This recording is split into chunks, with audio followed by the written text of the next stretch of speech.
I'm greeting the audience now. Okay. So you are live. So you are talking is facing not only to me, but also to the audience. The audience. Okay. Yes. 5, 4, 3, 2, 1, start. Good day. Assalamu alaikum wa rahmatullahi wa barakatuh. Peace be upon you, dear subscribers and viewers of World Muslim Communities Council. Welcome back to our online lecture series. Today, it is our great honor to invite Princess Princess Evelyn Bright from Africa.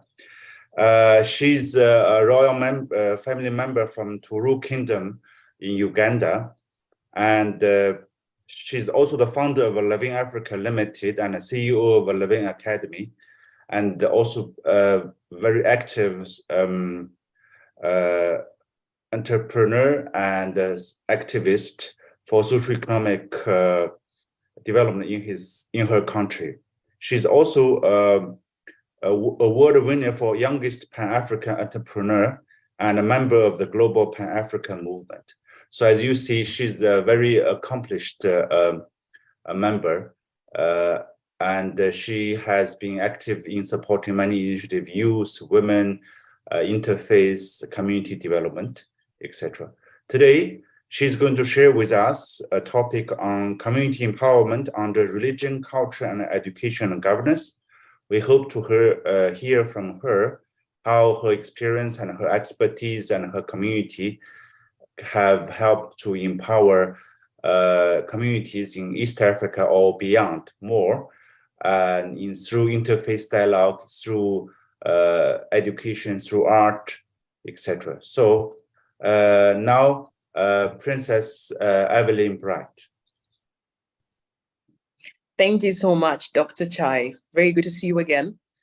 And I'm really humbled to be part of this lecture online. As a representative of the African community, coming from a royal family, culture to me comes first. And I'm really glad that it's one of our topics today. I am the founder of Living Africa. Living Africa Limited is an organization that has been working hand in hand with Pan-African groups around the African continent. Why do we work with the Pan-African groups? We have first, our mission, I would say, is to try and bring together the African communities.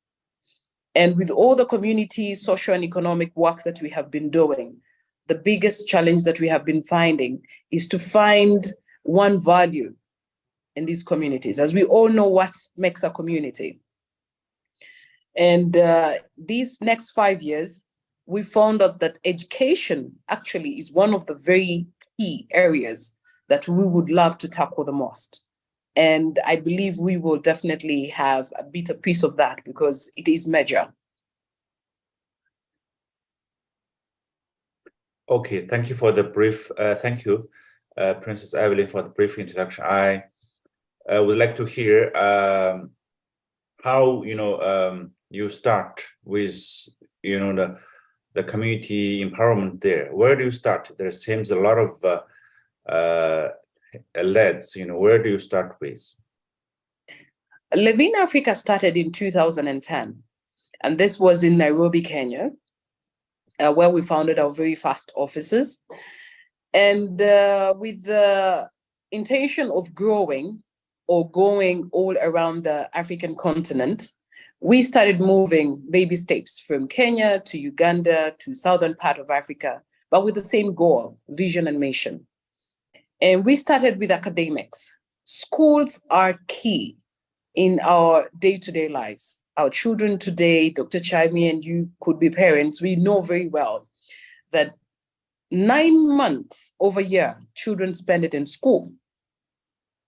And only about 3 months, children spend with parents. And now we are so much into a fast-growing world where you find mother and father are both working. Nobody has time for the children at home. So children are thrown in schools most of their time. So Living Africa tried to utilize the school foundation, or I would say the setup of the school to raise a proper child in our communities. And that's how we started with schools. But now we have every 5-year different projects, which still fit into our community empowerment. So you start with school, with academy means what specific social or economic issue you're trying to tackle by starting with school, with education? Is it? Can you give us a kind of an overview or of what the situation there, in whether in Kenya or in East Africa in general? What is needed, there to why you start with this one? As I mentioned at the beginning, we are lacking what brings a community together, something in common. In today's world and era, the world has changed to what we have visualized for a very long time, what maybe me and you growing up looking up to, but our children are practicing today, what we call a global village. It has become a one world whereby any child in the US or in the West and Europe can easily learn something and share it with a child down here in Africa because of the easy internet connection and all that.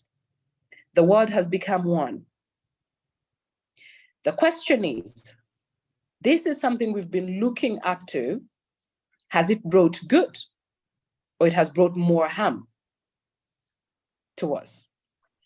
Our children today have lost the morals, the cultures, because as I mentioned earlier still, that they are taking most of the time in school, not with parents, not with relatives, not with grandparents anymore. The culture we had whereby all relatives and guardians, raise a child, nobody has the time anymore. A child is being raised by the internet.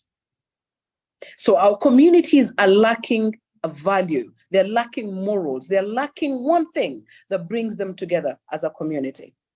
And that is the biggest challenge that we're facing in East Africa today, which I have actually done enough research, noticing that it's the same problem that is happening globally. Our biggest request from 2020 was to try and start with the younger generation to install cultural values and religion.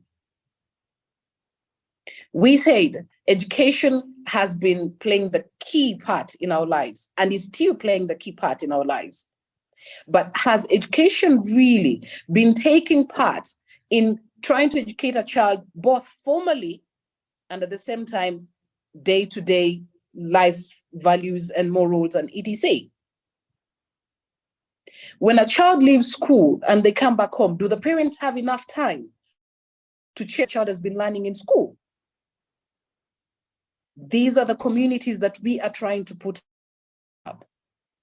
And the biggest challenge in East Africa today is the highest number of private schools that are mushrooming every day. The question should be why? They are coming up because the government curriculum or the government-owned schools, which are actually supposed to be, Doctor, are you online? Yes, I'm here. The government curriculum schools, which are supposed to be free education to all, the government schools have been running a curriculum for the last 50 plus years, not putting in mind that these are the children who are facing tomorrow's challenges. What my grandparents learned and my parents is not what I would love to learn. Neither is it what my children need to learn. The curriculum needs a check. And that's where the entrepreneurs have taken the opportunity to rush in and start up private schools. But what have these private schools come up with? They have come with their own values, their own setup of the curriculum that they feel they are okay with, which still keeps out or not really valuing our cultures and religions.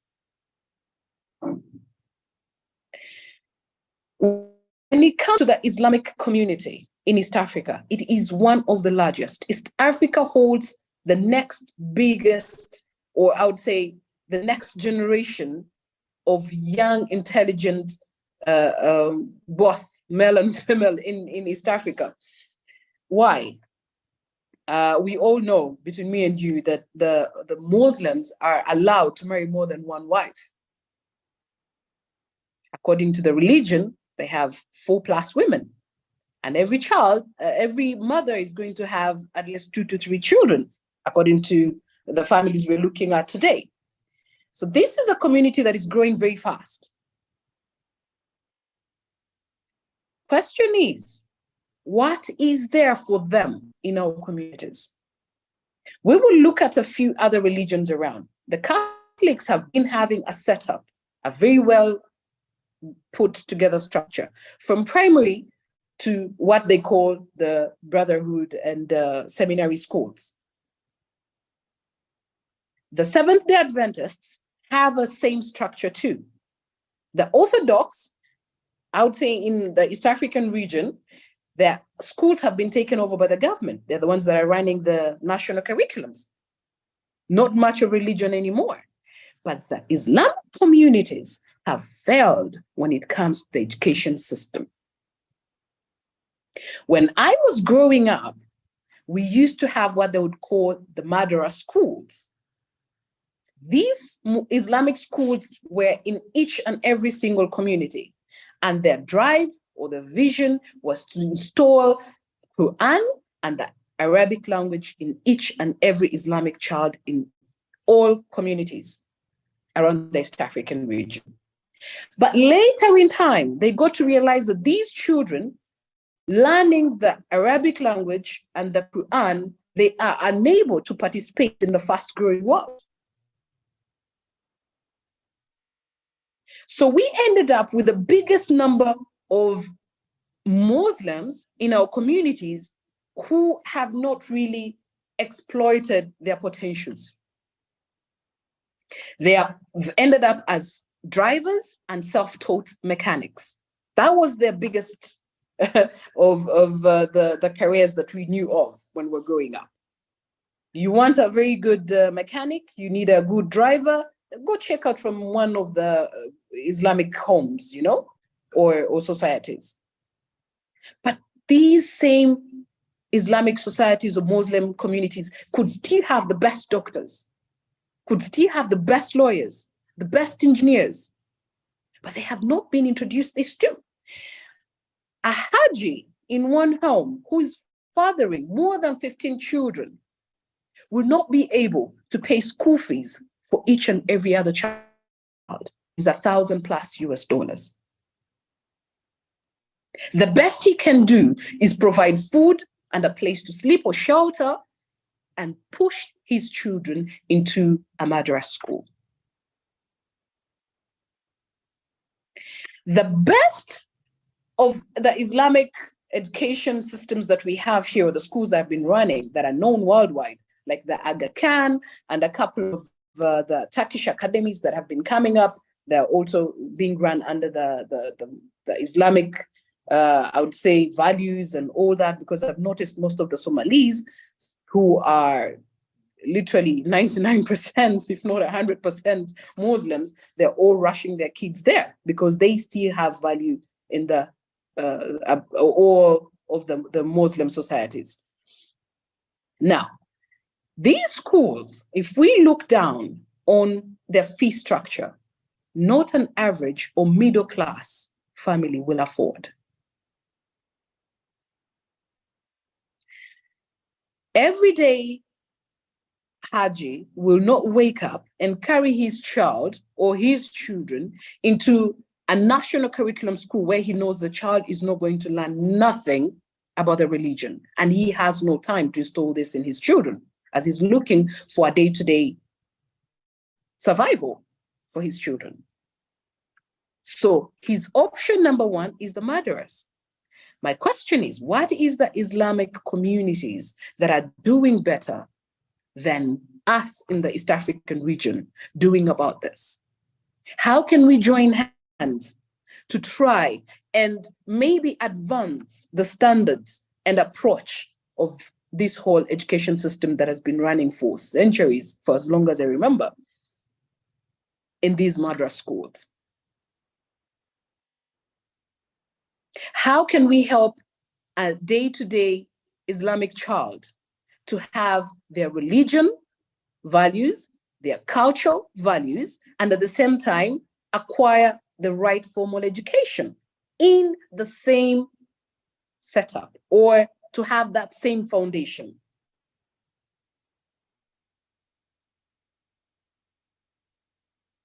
Dr. Chai, this is where we come in and we say, as Levine Africa, we will do what it takes to bring up a partnership between the East African communities, or all the Islamic communities in East Africa, the UAE, or any organizations out there that are willing to help these big numbers of the young Islamic children that are coming up, that really require good education in a setup that still values their religion and their cultures.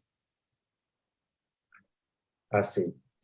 So if this is the demand to have balanced and integrated education with Islamic values and a good quality modern education, let's say, it's all like who will be the stakeholder? Will government should invest in this, or the community Islamic organizations in East Africa, they should be taking the lead, or organizations like yours?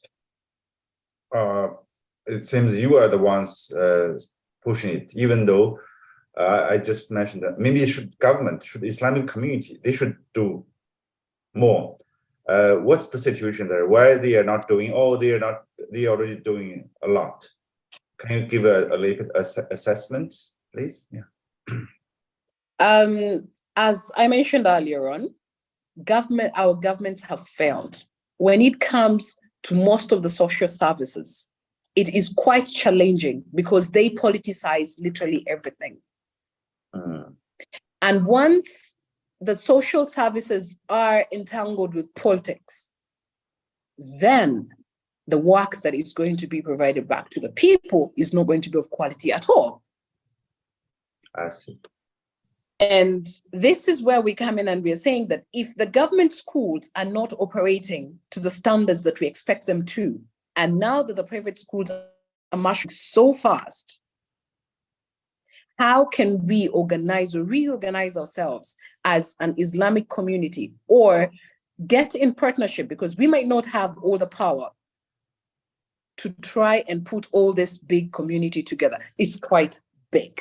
It's we're talking about from Zanzibar all the way down to Congo. Congo now is going to be part of the East African community, to Southern Sudan. Kenya alone and Tanzania have the biggest number of the Islamic society. How are we as Levine Africa going to run this community without help? This is where we put out a call and we're saying anyone out there who is willing to come, we can sit and have a partnership to make sure that we have the right education system for these communities here that is affordable. I emphasize on that. It cannot be quality and expensive. It will still not work because our people are literally trying to survive and keep at least a hot meal on their table. But this is a right for every other child.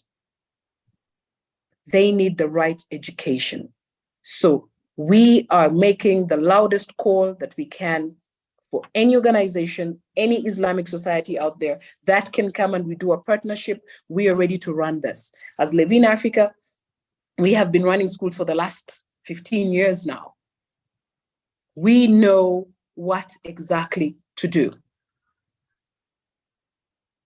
We need the financial power or the financial muscle.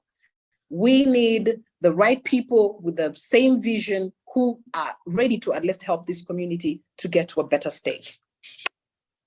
but we are ready to run it. I see. What are the, the kind of barriers you would face if you want to provide this kind of model of education? Besides, you just said those, you need financial, you need partnership, you need resources, and like Muslim children and their parents are open to accept this kind of new model of education, or they still prefer to study in the madrasa or in the traditional settings? Were they willing to do it, and why? They are very much willing, as we are all seeing how fast the world is growing or moving. Nobody wants their children to be less of themselves. We always want our children to be better than to do better than we did. But it's the circumstances and the challenges of life that limit us. And the traditional education wouldn't be bad at all, because this has really installed morals in our children. And this is something that has been lacking a lot. As I say, mother and father of the home, they're both out struggling to keep a hot meal on the table. And the child is left in the hands of strangers we call teachers out there. We do not know which teacher comes in today and who leaves tomorrow. So the traditional schools have really helped, but to a certain level. If we're looking at a better tomorrow, if we're looking at an Islamic child that is going to participate and do better in tomorrow's world, they need better than the education that they have been receiving for quite some time. The traditional way will not work unless we try and promote it or grow it. Why will the parents accept this? They are already seeing that their children are literally sidelined in everything, because they do not have the capacity or what it takes to participate in the first world today. And the few who can afford are taking their children to all these private schools that are quite expensive, and I should say the international curriculum schools, which is growing this big merge between the very poor, the middle class, and the wealthy. And that's how it shouldn't be. Because if you have, you'll be able to provide the best that you can for your children. And the one who is just surviving, wishing the same for their children, they're unable to give them the same. As we say, education plays the biggest role in our lives today. So if a child is denied the right education to make their lives better in the near future, how do we expect them to be better than their parents? How do we expect a better future out of them? So the parents, I believe, they will welcome this with their two hands. They are eager to see something that is better than what they have been receiving without it, straining their pockets or driving them out of their sanity. I see. So if there's such demand, and there's an organization like yours, like calling to launch this kind of initiatives to help more Muslim children get better education in East Africa. Then maybe next question would be how to structure or teach them with, as you said, good moral values, plus good skills and good learning outcomes, so that they can have a role, can participate in this global era. Do you have a kind of a vision or scenario? What you will be teaching in this kind of schools? I mean, would they be teaching in their own native language or in English, or and how Islamic education will fit into your the new model of schools? Is it just how different they are from madrasa? Let's see if they are going to be established. That's a very good question. Today, we have noticed that communication is key. And every child or every family has got its own setup on how they would want to see their children succeed or do better in life. It's amazing that religion cannot limit your communication or the language that you would love to work with. Being a Muslim does not limit you from learning many other different languages. China is one of the biggest examples we should look at today. It has done everything and anything, and it's literally becoming one of the world's fast growing countries, if not really one of the best today. And it hardly uses English. They use Chinese or their own native languages. Children learn better in their native languages. East Africa is growing to become one region, whereby we already actually are applying every other method to make sure that we're running as a one region. We have one parliament, and we have agreed on Kiswahili as the common official language that should be added on to English. If you look at the East African community growing bigger, we have now added on some of the other countries that are French speaking. Countries like Congo, Rwanda, and Burundi have been French speaking for decades. So are they going to wipe out the French, or they're just going to add up on the French? We're adding on the English and the Kiswahili, which is beneficial to every other child. Communication is key. So when we talk about the Islamic communities or the Islamic schools here today, most of them actually, it's amazing, in East Africa, most of them use Kiswahili. And if it's their daily language of usage in the home, and now it's going to become part of the official languages, it will make it a lot easier for these children to learn. But we still leave it open. If we are running an international curriculum in these schools, these kids will have the opportunity to learn many other languages, of which Chinese will also be part. Arabic will also be part, because of the Quran being that it's literally in the Arab language. So the children will have enough languages to choose onto or to work with. So when it comes to languages, I think we have really discussed this at depth at Levin, and we agreed that in East Africa, we are really lucky enough that we have a couple of languages that already have been running for quite some time.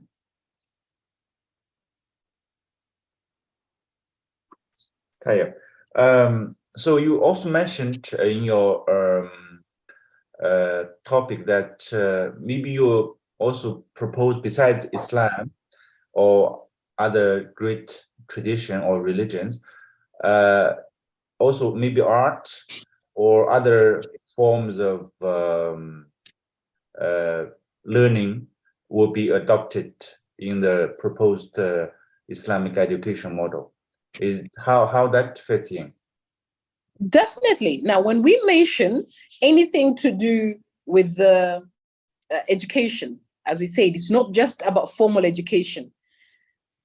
When we talk about our cultures, religions, and the governance, there's no way you are going to have a community, a functional community, whereby it doesn't have that one common thing that brings them together. We've spoken about religion, but our culture values are everything.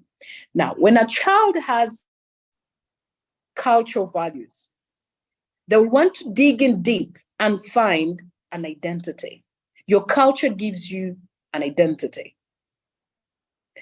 This identity is the biggest contribution that anyone can ever give on the global platform. When we look at the Asian communities, let's say we're seated on a round table, they'll have something to bring through their cultures, traditions, and norms. When we look at the Arabs, they will have something to contribute. When we look at the West, they have also taken their path. Europe, they have their own history and how they contribute globally. But my question here would be, what is Africa contributing? We have the most rich history. If you look at the world's biggest museums today, they're filled up with African art.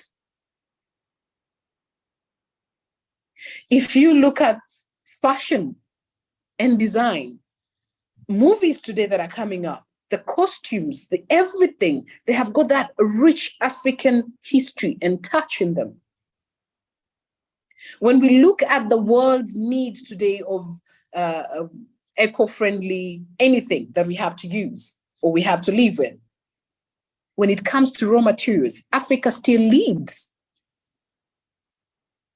But the question is, how much are we utilizing that?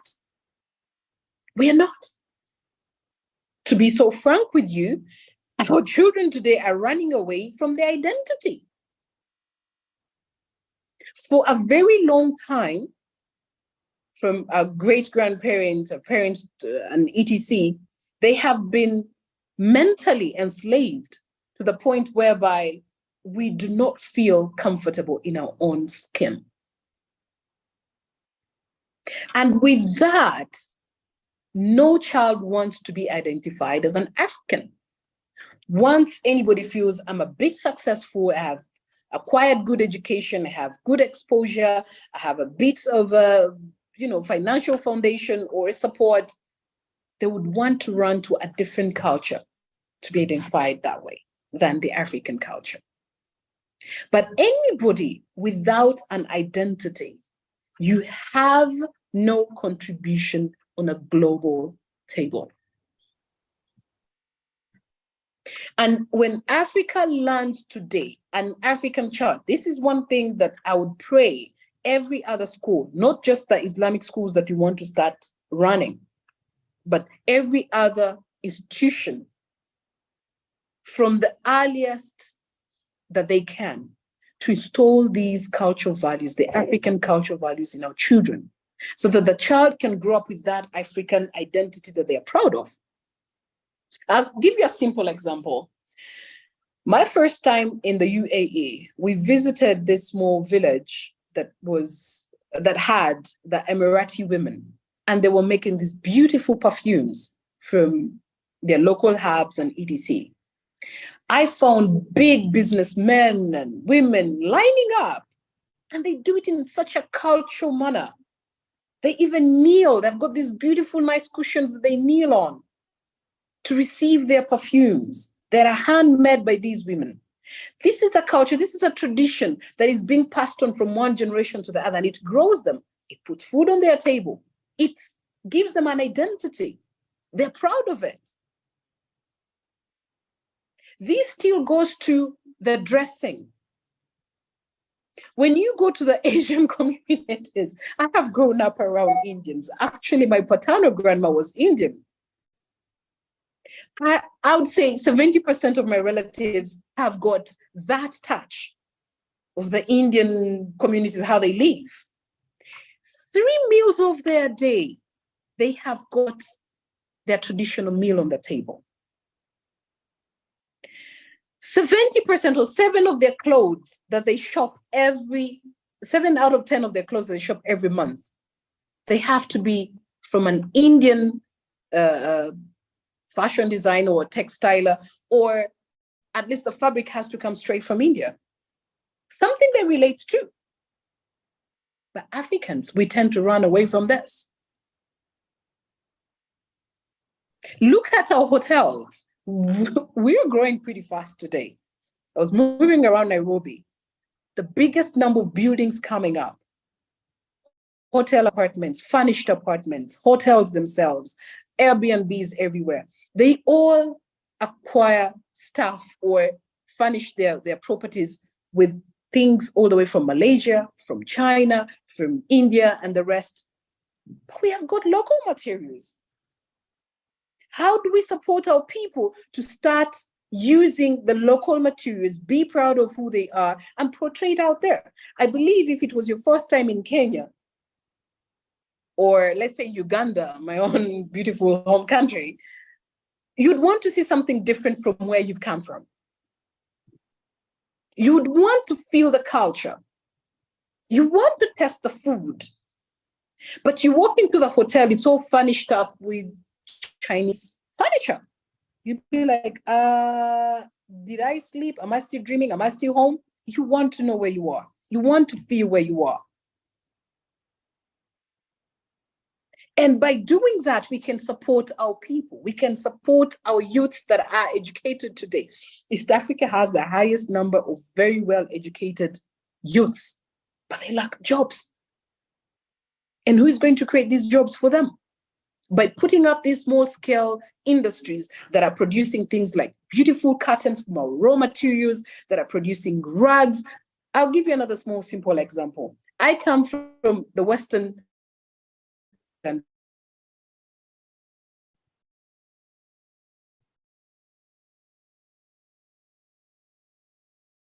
as cattle keepers. And the next thing we're known for is banana plantation. We're known as a banana republic. The consumption of bananas on an everyday family or home setup, I would say it's literally on each and every other meal on a daily basis. But what do we do with the fiber? We consume the fruits, we use the leaves, because we do our cooking in a traditional way whereby it's steamed in the banana leaves. But what do we do with the stem? We need to be a little more creative. We need to learn from other cultures and grow ourselves and support our people. And this is how we start by installing morals and culture in our children early in schools. Teach them creativity besides just formal education. The cow skin alone, we are look at the beef every single day. Where is the skin going? Where is all this leather going? Instead of exporting it, we would be making beautiful rugs that are known and identified as a Ugandan signature of fashion, of some interior kind of design. You'd find this in every other hotel. You'd find this in every other, furnished apartment. And this would be one of the local produce by the local people, and people have a sense of belonging. Why do I call it a sense of belonging? A child is graduated in business. They are unable to find a job. But tomorrow, if you offer them this small-scale industry in their area, in their community, we're talking about community empowerment, yes? This is the way to go. This is the only way we can empower communities. Starting with installing morals, cultures in our children. They identify themselves as who they are. They get to love who they are, and then they can contribute in our communities. They will be proud enough to work in that small-scale industry in their community, produce those rugs, produce the nice curtains out of banana fiber, produce the beautiful table mats, produce the tables, the chairs. The beautiful designs of chairs today that are made out of banana fiber that is unique from the rest of what the world is producing out there. Instead of rushing to go and seek asylum somewhere else because they want to run and go to Europe. And you know what they're doing there. As a bachelor's holder in Europe, you're not going to have, in arts or something, you're not going to have a decent job. You're going to end up as a hotel cleaner, street cleaners and etc., of which you could have contributed better in your own community and maybe even grow the community. Well said. Thank you, Doctor. So you mentioned two things here. First of all is the identity tradition, and I'm sure your examples have demonstrated, especially including Islamic schools, Muslim children, traditional madrasa can all contribute to preserving and enriching, strengthening the identities using their religion or culture, etc. In the meantime, you want to extend that identity or tradition to economic field. so they can produce, they can manufacture, use, and be proud of their own heritage to, in their business or in their economic activities. Very well said. So one inquiry here is, as you mentioned in the beginning, East Africa is a very diverse communities. You have different languages, races, different religions, etc. How, like, let's focus on interfaith relations, like relations between different faiths, Christianity, Islam, or the African native religions, can play a role to the goals you just said, to identity and kind of a localization, economic localization. Or this interfaith relation is a challenge? Is it opportunity or challenge? Because sometimes we just heard the news that, oh, the relations among the communities, like different faith communities or racial communities, may be tense, you know. Is it a way you can tackle this, or is it already in a good shape and you can go ahead with that? Yeah. First, make it clear a little bit for me. Working with the already operating communities? Yeah. I mean, different faith communities, like religious communities. Yeah. Yes. Now, as I said, religion is really key in our communities. The Catholics have already put up a structure on how to work their way through. Now, faith is something very important. Recently, you've been hearing about it in the media, whereby religions have been turned into a business sector. Mm. Here, people are now running out of churches because of fear for being robbed, misguided, and the worst to the worst.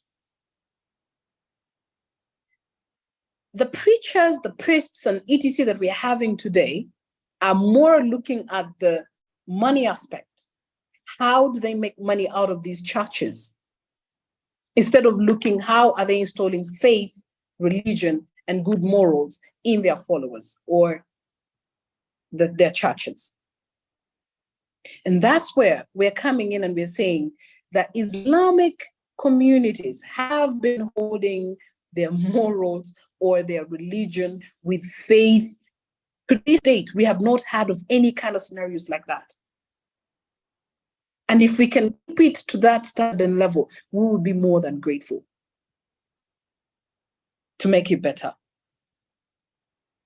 Faith is key in every child's upbringing because it keeps you grounded.